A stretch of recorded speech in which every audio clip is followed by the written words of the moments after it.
We bring back Chris LoPresti for the numbers game. And Chris, we're going to begin with St. John's. The number is 1. Sunday was the Red Storm's first win in 6 games against ranked opponents this season, as this board presented by your local Honda dealers shows. Chris, barring a big run in the Big East tournament, this season will end in disappointment. Where do you place most of the blame? Has to be placed at the feet of the big-name head coach, and that, of course, is Rick Pitino. I mean, look, he is the calling card for this program. He is the currency for St. John's basketball. That's why he was brought aboard. And you go back to when he was introduced, it was all about, well, a lot of guys on this roster right now aren't going to play for me next year. We're going to have to go into the transfer portal. We're going to sort of remake things on the fly. And then for him to come out and say what he said last Sunday after the loss to Seton Hall and kind of lay it at their feet. Look, he's walked back some of it, but not a great look there. This is the current state of the NCAA. You got to live by the sword, die by the sword as far as the transfer portal goes, NIL and all that comes with it. So understand, older coach, kind of old school, maybe still adjusting to some of the newness of all of that. But if he's going to turn this program around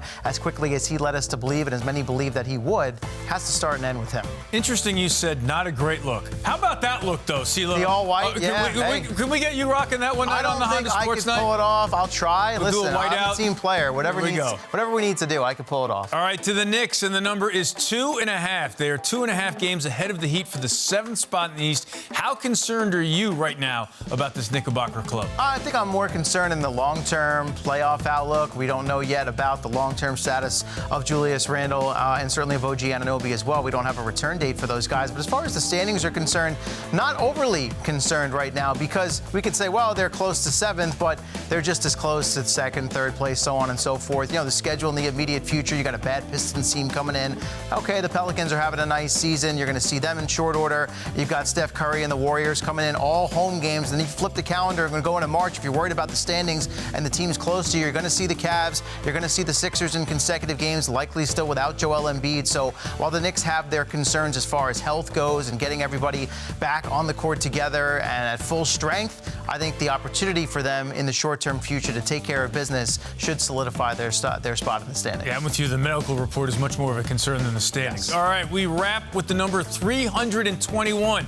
That's the number of players Robert Saleh won't see at the NFL Combine this week. To be fair, he has not gone since 2020 before he was a head coach. CeeLo, is this a big deal or no big deal? Not for me. There is a long list of things we could complain about and criticize when it comes to Robert Saleh. This would not be very high on the list. So you pointed out that he hasn't gone. That's even from before he was a head coach. So going back to his coordinator days with the 49ers. And not the only guy, Mike McCarthy of the Cowboys, maybe not the best name to associate yourself with, but Sean McVay of the Rams. So not to put Saleh in the same conversation, but some guys are starting to take this approach where, look, all the workouts are videoed, so you can review all those things. You can take part in the player interviews and the sit-downs via Zoom. They're going to get the medical reports. He has business that he wants to tend to back in Florham Park at the team headquarters with his staff, probably prepping for free agency.